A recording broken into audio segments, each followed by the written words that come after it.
Under the neon mayhem of the Las Vegas Strip, the 2025 Formula One season delivered one of its most explosive twists yet. What started as a straightforward desert showdown morphed into a storm of controversy, pure racing brilliance, collapsing strategies, and a late-night investigation that sent shockwaves through the entire paddock. Max Verstappen seized control from the very first corner, Lando Norris tripped over ambition, Oscar Piastri faltered at the worst possible moment, and Mercedes nearly engineered a dramatic late-race steal. But once the lights dimmed, the celebrations faded, and the drivers left the podium. Something far more serious began to unravel behind the scenes. Something so alarming that FIA delegates marched straight into the McLaren garage in full view of the cameras, leaving fans around the world stunned. A race that originally looked like a predictable two-way duel between Verstappen and Norris suddenly spiraled into talk of a potential disqualification, an investigation into race legality, and questions that could reshape the entire championship picture. Because moments after Norris crawled across the finish line with a failing fuel system, Race Control launched a new probe, one that focused entirely on the McLaren fuel load, one that could end with Lando Norris being stripped of his hard-earned second place. And now, the full story has finally surfaced. What broadcast cameras missed, what team radios never explained, and what nobody realized during the race is now being exposed. Before we dive into every detail, make sure you're locked in, because if the 2025 title fight matters to you, this is the moment the season truly changed. The Las Vegas Grand Prix didn't just rewrite the script of the year. It tore the script to pieces and scattered them down the strip. What was supposed to be a classic championship showdown between Norris, Verstappen, and Piastri exploded the instant the lights went out. And at the center of the chaos was one desperate, high-risk lunge from Lando Norris that triggered a domino effect powerful enough to threaten his entire title campaign. As the field stormed into turn one, Norris threw everything he had into a move that only a driver under extreme pressure would dare attempt. He cut sharply across Verstappen's line, braked impossibly late, and tried to muscle the Red Bull out of position. But instead of taking the apex, Norris overshot the corner, slid wide, and handed Verstappen the inside lane gift-wrapped. From that moment, Verstappen took total control of the race in the way only he can. He didn't just lead, he commanded. Every time McLaren told Norris to push, Verstappen responded with vicious qualifying mode laps. Every hint of a threat was immediately countered. It was a masterclass, a reminder to the entire paddock that if someone wanted this championship, they would have to pry it out of his hands. While Verstappen soared, Oscar Piastri's nightmare began almost instantly. A slight wheel-to-wheel touch with Liam Lawson dropped him backward. Lawson later picked up front-wing damage, but the initial tap may have quietly wounded Piastri's car. Because from that moment on, something about Piastri's pace felt completely wrong.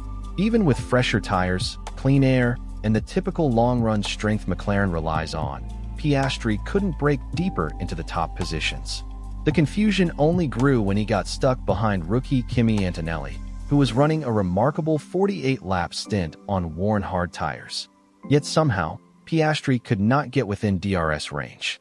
On the same day Norris sliced through George Russell with ease, Piastri couldn't mount a single serious move against a much slower car. Immediately, theories spread like wildfire. Was it setup differences? Driving style mismatch? A subtle damage issue? Or something much more political? A quiet shift inside McLaren towards supporting Norris as their lead title contender? None of it was confirmed, but in Formula One, doubt grows faster than tire graining. And especially when a title challenger suddenly loses form, fans look for patterns. The energy inside the garage didn't help, either. Cameras caught Zach Brown laughing and joking with Norris before the race, a harmless moment, but enough to fuel whispers that the team's emotional weight seemed one-sided. But the drama didn't stay on the track. It slipped into the pit lane, where strategy became a full-blown gamble. Verstappen's stop was flawless. Russell's undercut nearly paid off. But McLaren's strategy calls for Piastri and Norris began to diverge in ways that raised eyebrows. One stop or two stop, hard tires or mediums. For Piastri, the choices looked reactive and conservative. For Norris, the call to run the strategy with razor-thin margins, especially on fuel, looked bold to the point of danger. And that's exactly where the real bombshell of the night erupted. In the final laps, Norris's pace dropped sharply. His car looked wounded, struggling, limping toward the checkered flag. Everyone assumed it was tires falling off. But then the truth came out. Fuel. Critically low fuel. So low that as soon as Norris crossed the line, FIA officials entered the McLaren garage and demanded the mandatory 1-liter fuel sample required by the regulations. If the team cannot provide that full sample, even if they are short by just a few milliliters, the penalty is automatic disqualification. This is not a flexible rule. We have seen this exact scenario before. In 2021, Lewis Hamilton lost a pole position for being short on fuel. Earlier in the 2025 season, Ferrari suffered a double disqualification for failing plank or checks.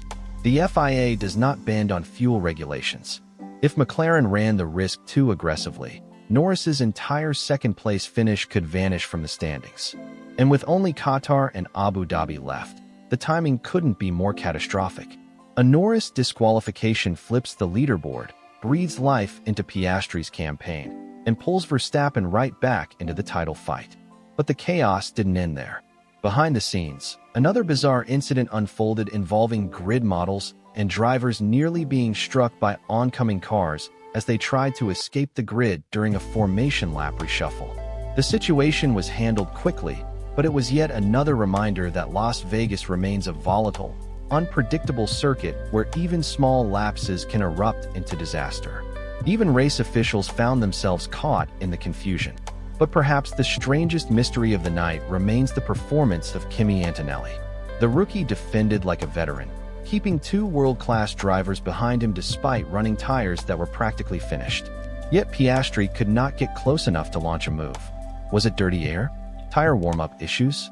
Or was there a genuine, deeper problem with Piastri's McLaren? After the race, Piastri was a mixture of frustration, confusion, and honesty. He admitted mistakes. He acknowledged graining. But he also hinted that the car simply wasn't responding properly, an admission that raises far more questions than it answers. Then came Norris's own brutally honest confession.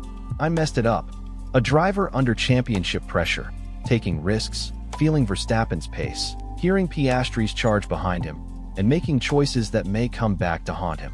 But the pressure isn't over, not even close. Because the FIA fuel investigation now hangs over Norris's season like a storm cloud.